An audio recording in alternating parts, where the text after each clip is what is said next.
ছেলে মানুষদের চাহিদা কখন কি চায় সেটাই মুশকিল। তাই আমরা ঘুরতে ঘুরতে অনেক দূরে চলে আসছিলাম। চলে এসে হঠাৎ চোখে পড়লো আমাদের পাশে একটা সুন্দর একটা হোটেল বলতে নদীর পারে সুন্দর একটা টঙ্গি দিয়ে কি সুন্দর করে ওরা বিক্রি করছে বারবিকিউ আর অনেক কিছু। দেখে তো আমাদের লোভ সামলানো বড় মুশকিল।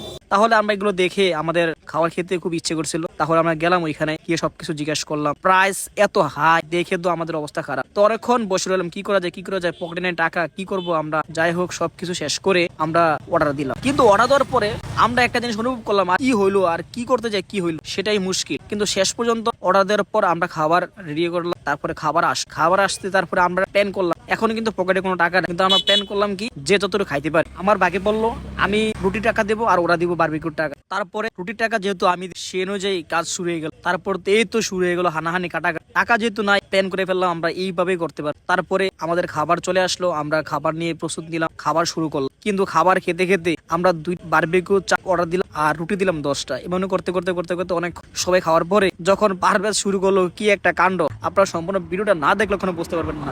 খাবার খেতে খেতে যখন কি একটা শুরু হয়ে গেল, পারভেজও শুরু করলো কি আমরা শুরু করলাম। কিন্তু আমাদের খাবার খেতে খেতে ওদের হোটেলে নাকি রুটি শেষ। তো আমরা সমস্যা শেষ পর্যন্ত ভিডিওটা দেখো। তারা আমি এলাকায় মানা করছি ওইসে খাই কেমন স্যার। এখন আমি এক খাবে দেখাবো একটা, মানে 30টা রুটি খাইছে ঠিক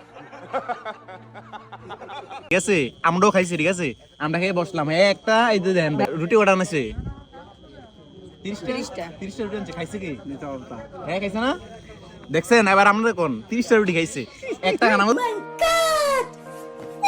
চারটা বানাইতেছে, মানে বানাই রাখছে খাইবো। আটা রুটি লিও না আগে আটা রুটি লিও শেষ। হ্যাঁ রুটি শেষ। আয় হায় হায় রে, ওই রুটি বলে শেষ করে লেছে। ওই দেখ এই হোটেলের ভিতরে যেটা খাইতে হয়েছি রুটি শেষ করে খাইয়া।